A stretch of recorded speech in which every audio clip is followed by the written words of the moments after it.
भूतेषु विष्णुमायेति शब्दिता नमस्तस्यै नमस्तस्यै नमस्तस्यै नमो नमः।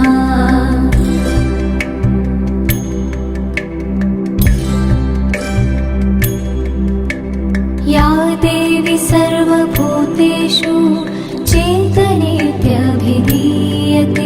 नमस्तस्यै नमस्तस्यै नमस्तस्यै नमो नमः।